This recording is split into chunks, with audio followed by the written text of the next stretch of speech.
I don't tend to have particularly pointed stances on video games as an art form, but there are a few games out there that I do consider to be pieces of art unto themselves. Castlevania Symphony of the Night is art. Shadow of the Colossus is art. And in my humble opinion, SNK's 1998 Neo Geo fighting game, The Last Blade 2, is art. Released in late 1997, The Last Blade is a primarily weapons-based fighting game developed by SNK. The easiest comparison to make would be to Samurai Shodown, SNK's other, more popular weapon-based fighter, and on a surface level, that's a valid comparison. That said, Samurai Shodown is a game with a heavy emphasis on neutral, punishing mistakes, and forging a slow, deliberate pace during any given match, whereas Last Blade has the cadence of most traditional fighting games of the time. The Last Blade games take place during Japan's Bakumatsu period, a transitional period of sorts where Japan started moving away from a foreign policy based on isolationism to a relatively more modern socio-political climate. Factions would form in either opposition to or full embracement of this change, and that divide informs the background of Last Blade's setting. The game's plot sees a trio of young adopted warriors having their world shattered when their master is found murdered one day. Modia, one of the trio, takes the blame for it but ventures off on his own to find the true killer. This ends up leading to the discovery of a plot to unseal Hell's Gate, a mystical portal said to lead to the land of the dead. It quickly becomes apparent that the aforementioned murder was a small part of a grander scheme.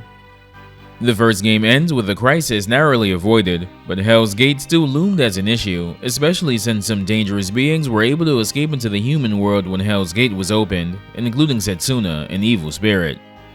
After gaining a suitable body for himself, Setsuna sought out and forced a famed swordsmith to craft him a sword that would make him unbeatable. This blacksmith did not eat or sleep for months to craft this weapon, to which he succeeded. However, he passed away shortly after. And it's his death that leads to the subject of today's episode. This blacksmith, Genzo Takane, left behind a daughter, Hibiki. Armed with scant knowledge from her father's last words and a katana, Hibiki sets off in Last Blade 2 to find the silver-haired swordsman responsible for her father's death. Kind of standard fighting game story background stuff so far, but Hibiki is what I personally consider to be one of, if not the most triumphant examples of storytelling through gameplay within the fighting game genre. You see, Last Blade is similar to another fighting game from that time, Vampire Savior, in that beating opponents with certain moves or holding certain buttons down during a move that defeats an opponent can optionally dismember and outright kill them. This is something that most characters can do in Last Blade as well, but it serves a specific purpose for Hibiki. Hibiki, at least initially, is a shy, somewhat reserved young woman. Fighting isn't really in her nature, and the only reason she does so is to avenge the death of her father. If you progress normally through her arcade mode without landing any blows that would kill the opponent, her animations reflect her gentle nature, and her win quotes are more or less pretty normal, usually reflecting on whether or not her father would be proud of her. Shortly after Hibiki sets off, Hio Amano, a character from the first game, drops by to see Genzo, who was a friend of his, in hopes of having his own sword repaired by him. He learns of his death and that Hibiki set off to avenge him, and worried for her safety, tracks her down. If you manage to get to the game's final boss with Hibiki without landing a killing blow on every character, Hibiki has an optimistic ending, with Amano joining her on her travels to look out for her. However, if you defeat your opponent in Last Blade 2 using a super move as Hibiki, the opponent is killed, but more importantly, Hibiki actually changes over the course of her arcade mode run in various ways. The first 2 or so times you kill with her, her win animation has her utterly horrified that she's had to take someone's life, her win quote reflecting this as well.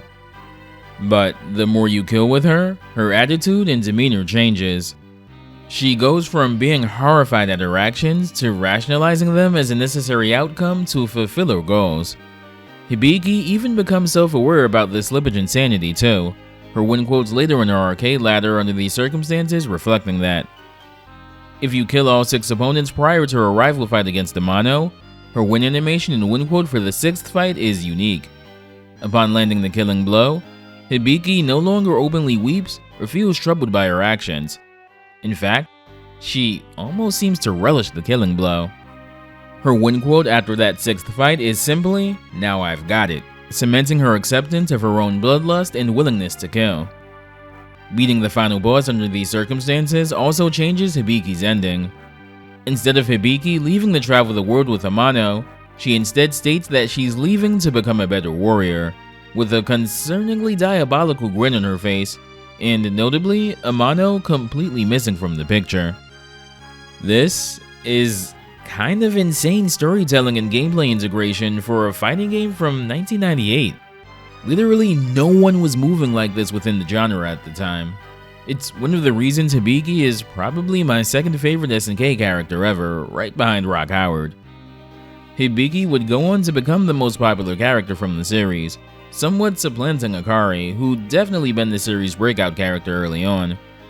This popularity was likely the biggest contributing factor to Hibiki becoming a playable character in Capcom vs SNK 2 in 2001, serving as the lone representative of the Last Blade series on the SNK side of the roster. Hibiki is voiced in CVS 2 by Kyoko Hikami, who also voiced her in Last Blade 2, as well as various characters in some Samurai Shodown extended media, like audio dramas and such. Most relevant to my personal interest, she was also the voice of Nina in every Breath of Fire game from Breath of Fire 3 onwards, even the one we don't talk about because it doesn't exist. If you know, you know, and if you do, I'm sincerely sorry about that. While Hibiki doesn't have quite the same things going for her story-wise in CVS 2, she's one of the more interesting SNK characters in the game from a practical standpoint. So, without further ado, let's jump into things.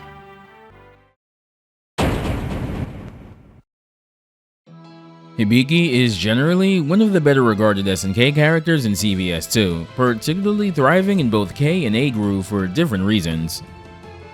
You might look at Hibiki and think that a sword character like her is built for rushdown, and while she can do that, she's commonly played as a mid-range zoner who excels at creating space to make her opponent navigate themselves into some of her more dangerous moves. Hibiki, being a sword character, has some amazing normals that serve her well in neutral. She also has pretty decent supers, K-Groove in particular making them hit incredibly hard. And between her normals and her distance slash move, she's great at maintaining space between herself and the opponent. She also has some deceptively tricky mix-ups at her disposal as well to keep an opponent guessing. Said mix-ups, though, are among some of the riskiest things Hibiki can pull off in a match, and if your opponent guesses right, it might not be a good time for you. Hibiki's general purpose combo ender and distance slash is also somewhat easy to punish if spaced incorrectly, or it happens to be parried or just defended against. And Hibiki's best tools are found in either K or A groove, but not both. Roll cancels in A groove particularly are her only means of having a reliable reversal, while K groove is what makes her super so terrifying. Hibiki has a somewhat unique proximity command normal, done by pressing heavy punch twice close to an opponent.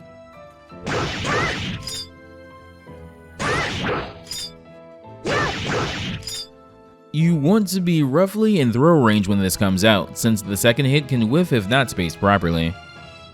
Hibiki's first special move is Distance Slash, done with a quarter circle forward and punch.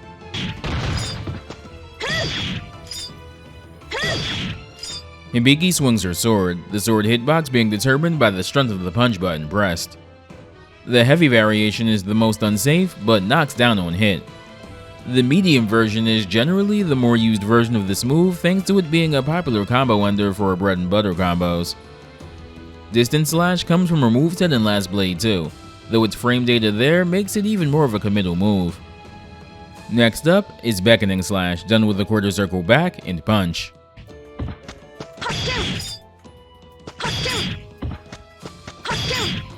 Hibiki runs at the opponent, prepared to draw her sword. Depending on where Hibiki is relative to her opponent, she'll do one of two things.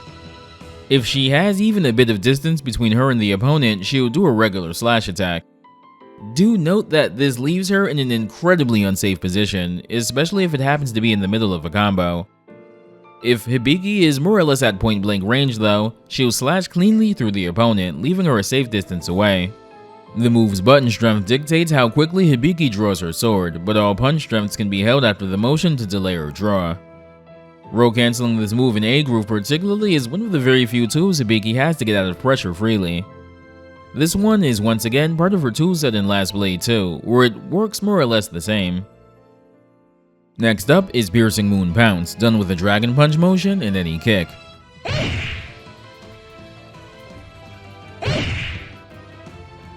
This is an overhead with a ton of startup, but can be cancelled into Distance Slash or one of her supers.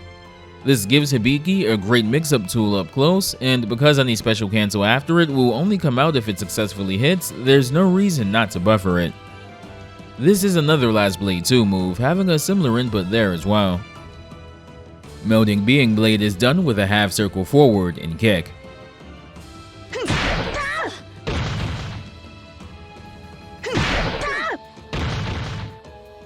Hibiki raises up her hand, and if a physical attack hitting high or mid touches her, she swiftly throws the opponent behind her. Like most other counter moves in this game, this carries a degree of risk, but Hibiki can get follow-ups after thanks to the length of time the opponent is in the air afterwards. Notably, she can follow this up with a well-timed beckoning or distance slash afterwards. She also had this move in Last Blade 2, though it was marginally less useful there, considering Last Blade itself has a universal deflect mechanic with better overall frame data. Hibiki has a command dodge. She'll sway into the background momentarily, which makes her invincible for a bit, though she can't clap back quite as quickly as she would be able to from the S-groove spot dodge. However, she does have two unique movement options that can be done from this move. Hitting back and kick has her do a hop backwards. This can be used for some tricky instant overhead setups in certain situations. Hitting forward and kick has her do a command run. This can pass through the opponent and can side switch even in the corner as well. Both the dodge and her follow-ups also come from her Last Blade 2 moveset. Hibiki's first super is Heavenly Spirit of Victory, done with a quarter circle back motion, down back, forward, and punch. What we like to call big damage. What we like to call big damage. Hibiki dashes forward and slashes through the opponent, with them taking damage when she sheaths their sword. This is a good super to tackle to the end of a B&B if you have the meter to spare for it, and can be used as a punish in quite a few situations as well. The distance Hibiki travels during the initial dash is dependent on the punch button pressed. This, predictably, comes from Last Blade 2, where it qualified as one of the moves that could kill an opponent if used as the finishing blow. No such thing in CVS 2 though. Next is a level 3, No Fear Feint, done by pressing forward, then a half circle forward and punch. What we like to call big damage. The screen goes black and Hibiki slices the opponent blindingly fast if successful, dealing a ton of damage. There's a few ways to reliably land this, like after Melding Blade, but if you're brave and think you've conditioned your opponent enough, you can also just use it as a good old hard read. This is my single favorite super in CVS 2, and one of my favorites in fighting game history. Simple, flashy, and incredibly badass. Unless you whiff. If you're attempting to use this as an anti-air, for example, the opponent has to be at a very specific height relative to Hibiki. Otherwise, she'll only hit them with the edge of her sword, leaving her incredibly unsafe. While Hibiki can't execute anyone with this move in CVS 2 for obvious reasons, there is an Easter egg associated with this move. If you use it and it kills, it'll be denoted during the move's animation with Hibiki's hairband falling out and her hair coming down, along with a unique wind pose and quote, essentially blaming the opponent for starting a conflict with her. This move is also in Last Blade 2 with largely the same input and is just as cool there. Hell, it even looks cool in the Neo Geo Pocket Color Last Blade game. Hibiki's final super is not only her most interesting from a mechanical standpoint, but also potentially her most damaging, initiated by doing a half circle back, then hitting forward and kick. Hibiki dashes forward a bit and does a quick slash. Afterwards, Hibiki can dial in one of 3 preset button sequences. This is also a level 3. This super and the preset combo strings harken back to the Last Blade, specifically its power and speed styles. In that series, characters can choose between either style, power being more poking and whiff punish oriented, while speed is usually more rushdown and combo focused. In The Last Blade 2 specifically, speed style users gained access to a move that allowed them to dial in preset combos, very similarly in execution to Geese's Deadly Rave and other SNK fighters.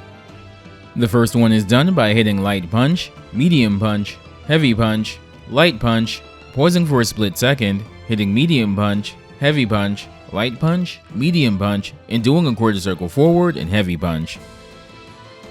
We like to call big damage. This is how it looks in Last Blade 2. The second route is done by hitting light punch, medium punch, heavy punch, light punch, pausing for a split second, hitting medium punch, heavy punch, light kick, medium kick, and doing a quarter circle forward motion and heavy kick.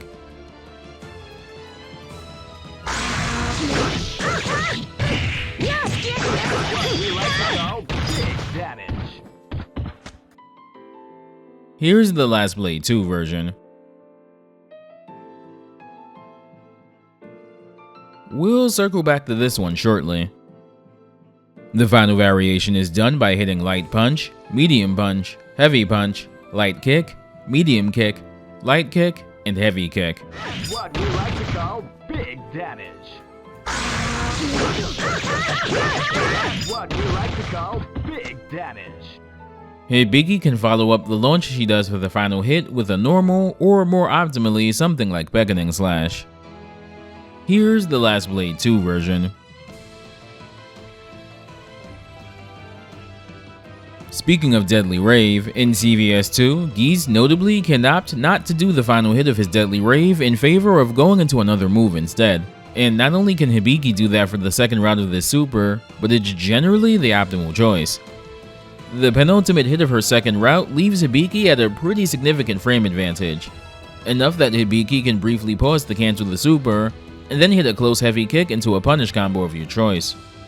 Close heavy kick into Beckoning Slash and then Distance Slash is a good example. Just look at how much damage it does with K-Groove's Rage Boost. What we like to call big damage. Here are Hibiki's colors. All but her last two colors are primarily taken from The Last Blade 2.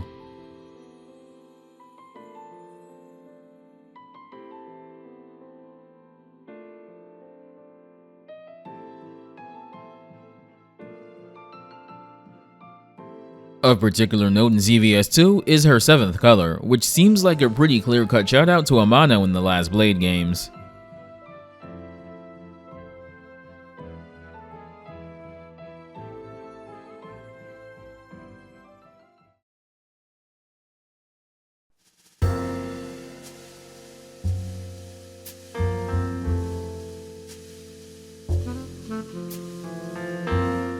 The Last Blade hasn't gotten any kind of continuation since the 2000s, and SNK more or less considered the story wrapped up with the second game, and honestly, I'm kind of okay with that.